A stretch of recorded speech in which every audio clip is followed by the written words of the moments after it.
So when we're talking about angles formed by intersecting lines, first type of angles we're going to talk about are vertical angles.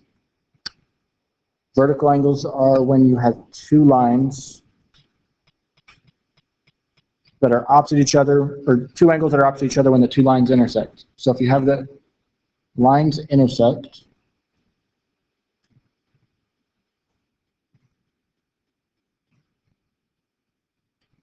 like an X,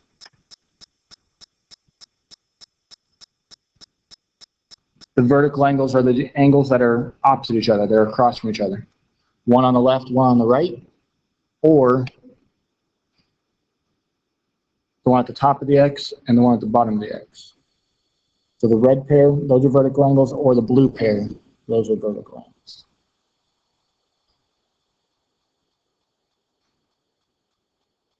A linear pair is when two angles form a straight line to adjacent angles. So the angles need to be next to each other, and they need to form a straight line or a straight angle when you put them together. That's why the word linear is there, for a line. So there's the smaller angle and the larger angle. They form a linear pair because together they make a straight line. But they need to be adjacent. They need to be next to each other.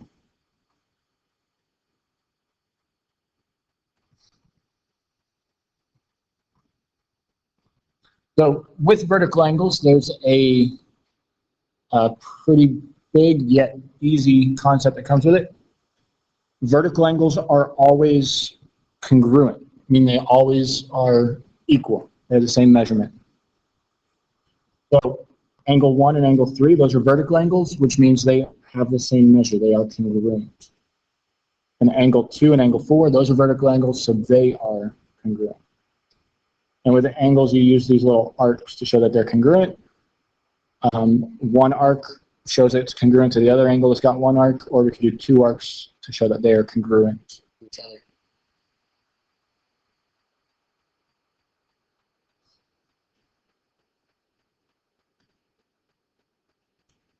And we can use rigid motion, which is the translations, reflections, rotations, that sort of stuff, to discuss, to kind of prove and explain why vertical angles are always congruent.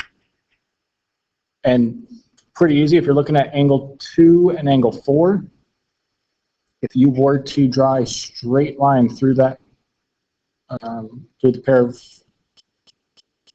angles there, that would be your line of symmetry. That's your, where you could reflect it, and then angle 2 and angle 4 would be congruent because they are just reflections of each other. So using rigid motion, why are they always congruent? You can use reflection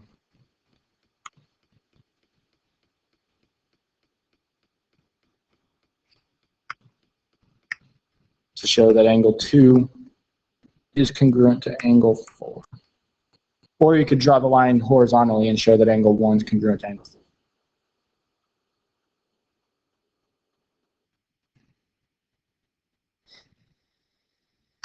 Additionally, if you didn't want to just stick with reflection,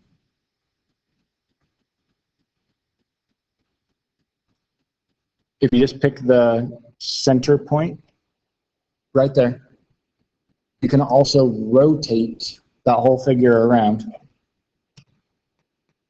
So if I trace this real quick,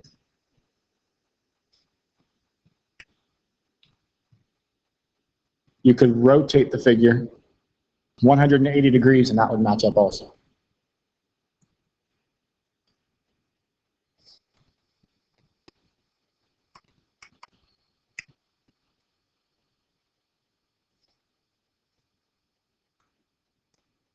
You can use reflections or rotations to visually see that they are congruent.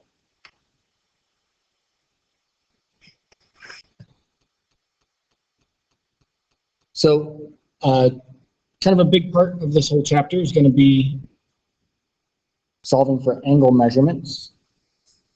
You can use vertical angles to find those angle measurements. If you know that they're vertical angles, that means that they are congruent. So we're going to use this diagram down here. Since we know this angle up at the top of the diagram is 146 degrees, and angle 6 is across from it. That means it's a vertical angle. That means that angle 6 is also 146 degrees because vertical angles are congruent. They have the same measure.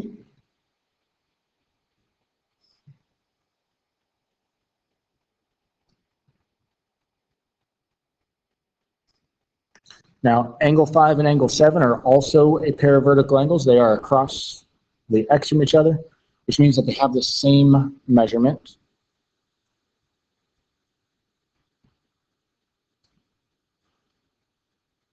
And we can also figure out what that measurement is because we know a straight line or a straight angle is 180 degrees.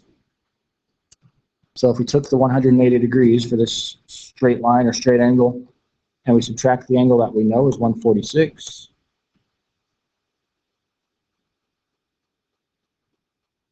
you get 34 degrees. So that means that they are both 34 degrees.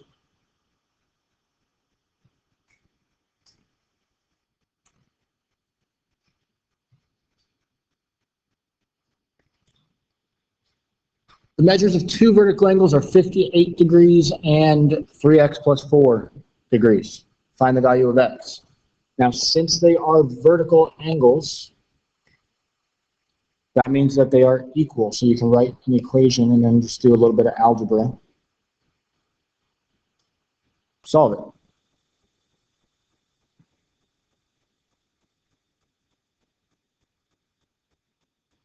So when you're solving for x, we're going to move the 4 over. We'll subtract the 4.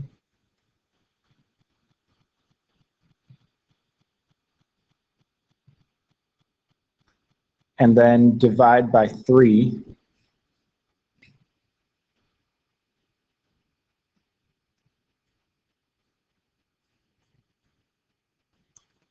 $54 divided by 3.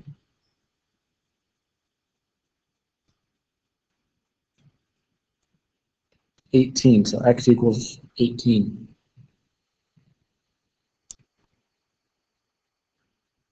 So for a similar question, the measure of two vertical angles are each given by an expression this time, but again, vertical angles are always congruent, are always equal. So we'll take the x plus 3 equals 2x minus 7.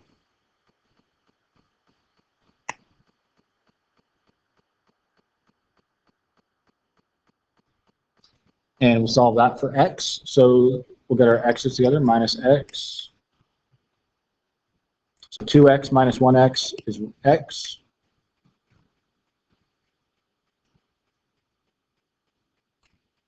And then finish it, we need to add 7. So we get 10 equals x.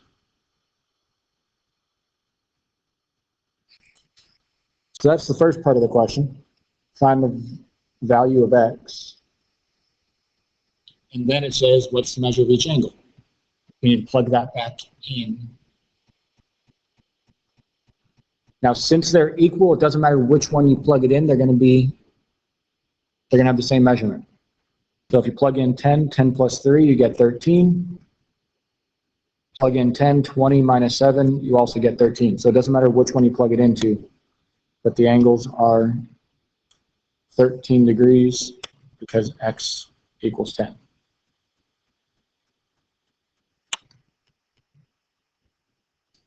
So there's a couple more vocabulary terms, complementary and supplementary. Complementary means that two angles add to 90 degrees. So complementary is 90 degrees. And then supplementary is 180 degrees. Yeah, two angles add 180 degrees.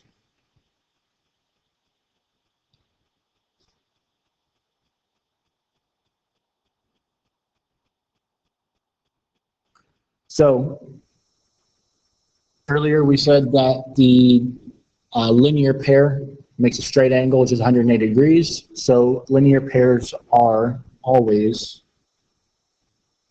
supplementary. Because a straight line is 180 degrees, so the linear pair will always add to equal 180 degrees.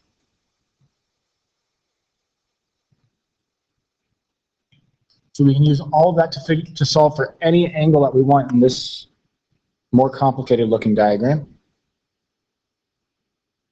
So we're going to find the measure of angle AFC. So remember, when you are naming an angle or reading an angle, the middle letter is always your vertex. So you just trace it in order. AFC means we're going from A to F to C. So it's that angle there. So we know, because of this little symbol, the little box in the corner, that this is 90 degrees. And angle AFC, with that angle we were just discussing, that forms a linear pair because we have a straight line right here. So that means they have to add to be 180 degrees. If this side is 90, 180 minus 90 tells us that angle AFC is 90 degrees. 180 minus 90 is 90. And angle AFB,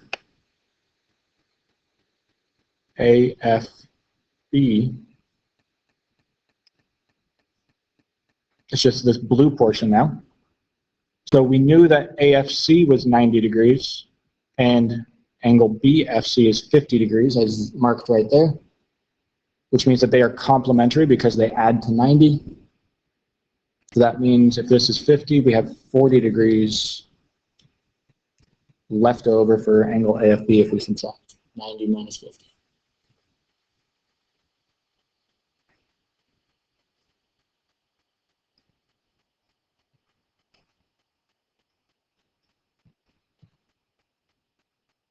So then find the measures of angle DFE. DFE, those are vertical angles. So if this angle is 40, so is angle DFE, because they're congruent, because they're vertical angles.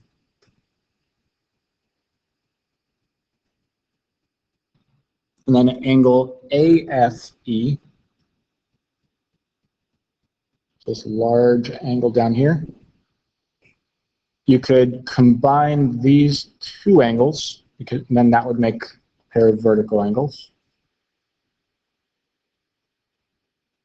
So 90 plus 50 is 140, which means that angle AFE, since it's vertical to that pair of angles, is also 140 degrees.